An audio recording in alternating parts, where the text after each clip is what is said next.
Thank you for clicking on the video, and I hope everyone is doing really well. Today I'm going to be talking about a topic that is something that I experience practically on a daily basis and I can relate to all too well. And that topic is body image dysmorphia, or BDD for short. BDD is a mental disorder that involves an obsessive perception of a person's view of themselves that actually contradicts reality. What does that even mean? In simplest terms, BDD is when your mind convinces you your image is different from how people see you. The smallest flaw might be amplified in the person's view of themselves. So every time you look in the mirror, your reflection is unrecognizable to yourself. For many people who suffer from BDD, this means that for much of their life, they never really know what they look like. Since I do have body image dysmorphia, this is an example of firsthand experience of what it's like.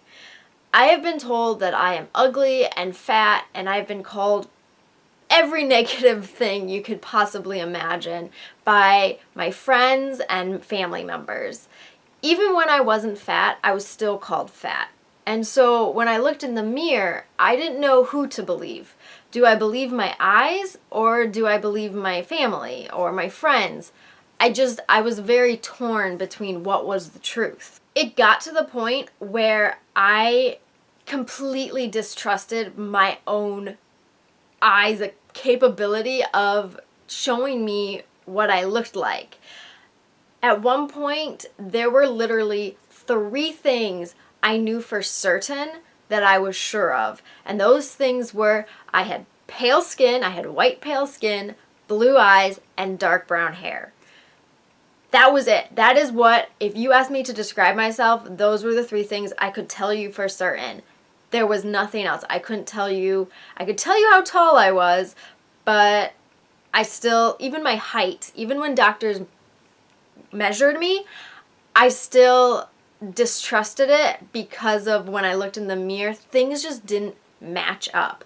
So there was a time where those 3 things, my skin color, my eye color, and my hair color, were the only 3 things I could 100% say were a fact about my appearance. People with BDD will zone in on and focus so much on what they think are their flaws to the point of extreme measures to change them. That could include multiple surgeries like plastic surgery and surgeries like that to fix the problem, developing eating disorders, spending way too much time like trying to make yourself look different when the whole time you don't even know what you really look like in the first place. People who suffer from this disorder might also suffer from anxiety disorders like social anxiety. They may also have depression, develop eating disorders, and OCD. Because BDD shares characteristics and symptoms of those other disorders, misdiagnosis happens all the time. And the problem with being misdiagnosed is you're tackling a problem that isn't there, and you're not focusing on the actual problem. So people, like I said, get misdiagnosed all the time, and then they're trying to fix depression or OCD or social anxiety when the problem actually is body image dysmorphia. A lot of people who suffer from this disorder also, it leads them to contemplate and/or attempt suicide. Some symptoms of BDD are low self-esteem, avoiding social situations, trying to fix their perceived flaws, avoiding mirrors, excess grooming of their appearance, excess exercise, constantly comparing themselves to others. Of these symptoms, I can relate the most to avoiding social situations, which I am still trying to work on. I just get really anxious around people. I don't know if that stems from just being an anxious person and having anxiety, or if it is also attributed to my body image dysmorphia. I also used to avoid mirrors at all costs. I rarely faced the mirror. The only time I would look in the mirror is when I was doing my makeup and doing my hair. Other than that, I would never stand fully in front of a mirror and see like foot to head reflection of myself. And now that I work in a setting where almost every wall is a floor to ceiling mirror, it kind of changes things and you start to have to face your reflection. I also used to over-exercise, but I kind of stopped over-exercising and going overboard on that because I'm pretty much a lazy person at heart. So that one didn't last too long. I do ask people in my life if I look fat, and it irritates some people, so I'm really trying not to rely on other people's perception of me, and so that does force me to look in the mirror to really see what do I look like. I came across body image dysmorphia about 7-8 years ago, and it was around that time that I was also diagnosed with it. So I've had plenty of time to really learn about it and learn how to reverse it. And it's an ongoing process, and there are still some days where I'm not too sure if I can trust my reflection or trust my own eyes, but every day it lessens and lessens to the point where there are more than 3 things that I can certainly tell you about myself.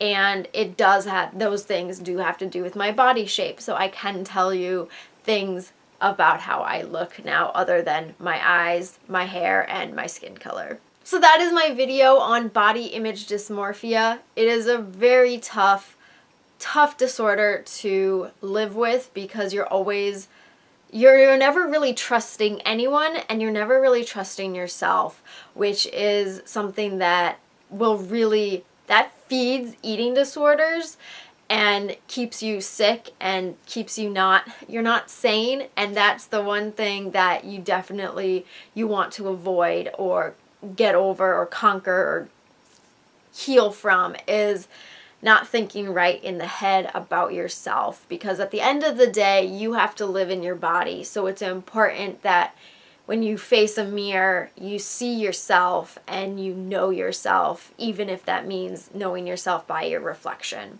Anyway, thank you so much for clicking on the video. I really appreciate it. If you have any questions or things that you want to know about eating disorders, I do have about 21 years of experience with an eating disorder, so I can definitely, most likely, answer your questions, or if there is a topic that you would like to hear about that pertains to nutrition and eating disorders and diets and those things, I can also answer them for you. So feel free to leave a comment, a question, or anything. And if you liked this video, if you learned anything, please hit the like button. I really appreciate that as well.